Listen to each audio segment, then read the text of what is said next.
जातियों में न बटे हिंदू जनता एक मुश्त हमको वोट देती रहे, ये जो यहाँ के नेता की भावना है, उस भावना को जनता के बीच में ले जाने के लिए धीरेन्द्र शास्त्री को मोहरा बनाया गया। इसीलिए वो जो सनातन यात्रा कर रहे हैं, वो नारा क्या लगा रहे हैं? नारा लगा रहे हैं, जात पात की करो विदाई और हिंदू हिंदू भाई भाई। राजनीतिक शक्ति के एजेंट के रूप में वो काम कर रहे हैं। ये जो सनातनी कह करके आए हैं, असल में ये राजनीति का एजेंडा जनता के बीच में इम्प्लीमेंट करने के लिए उतारे गए हैं। राजनीतिक खेल है और कुछ नहीं है। इससे सनातन धर्म का कोई लेना देना नहीं। शास्त्री जी सनातन यात्रा पदयात्रा शुरुआत की है, सबसे आह्वान किया कि सब लोग समर्थन करें और ये राजनीति है। देखिए, इधर कहा जा रहा है बटोगे तो कटोगे, तो बटोगे का मतलब कि जातियों में मत बटो, ठीक है?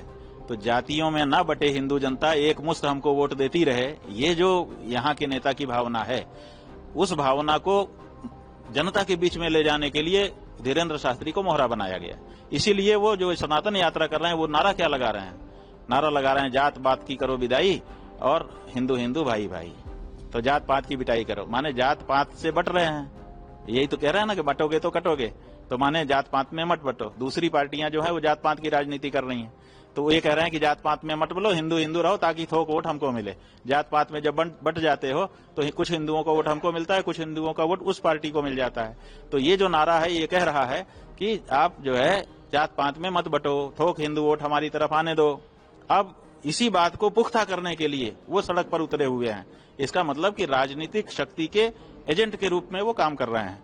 और वो कह रहे हैं कि जात पात की करो विदाई और हिंदू हिंदू भाई भाई। अब हिंदू में तो जाति ही होती है, हिंदू की पहचान क्या है? जैसे ही कहेगा कि आप कौन हो, आप कहेंगे हिंदू। अच्छा, कौन बिरादर हो? ब्राह्मण हो कि क्षत्रिय हो? यहीं से तो अपनी बातचीत शुरू होती है। जब आप कहेंगे हिंदू है, आप कहेंगे कि कौन से हिंदू, माने ब्राह्मण हो कि क्षत्रिय हो, तो आप कहोगे नहीं हम तो हिंदू हैं। आपके ऊपर कोई भरोसा करेगा? बताओ। आप अगर अपनी बहन का विवाह करने गए हो, जिसके घर में गए हो उसके यहाँ जाके पूछोगे क्यों भाई, आप तो हिंदू तो बट नेचुरल हुआ ही है। आप उससे पूछेंगे कौन बिरादर हो, वो कहेगा कि हम तो हिंदू हैं। आप विवाह कर पाओगे? नहीं कर पाओगे। क्यों? क्योंकि वो हमारी परंपरा है, हमारे यहाँ वर्णाश्रम का विचार है। तो ऐसी हाँ, ये जरूर होना चाहिए, आंदोलन इसके लिए होना चाहिए कि वर्णाश्रम को मानते हुए हम किसी को नीचा दिखाने का काम नहीं करेंगे, किसी को तुच्छ नहीं समझेंगे, किसी से घृणा नहीं करेंगे। हम सब आपस में एक हो सकते हैं, लेकिन जात पात की विदाई ही कर देंगे तो हमारी पहचान नष्ट हो जाएगी। जब हमारी पहचान नष्ट हो जाएगी तो हम कैसे सनातनी रहेंगे? तो ये जो बात हो रहा है, ये तो जैसे ही कहते हैं कि जात पात की करो विदाई, वैसे ही सनातन धर्म नष्ट हो जाता है। तो उसके बाद फिर सनातनी ये कैसे हिंदू भाई भाई हो जाएगा?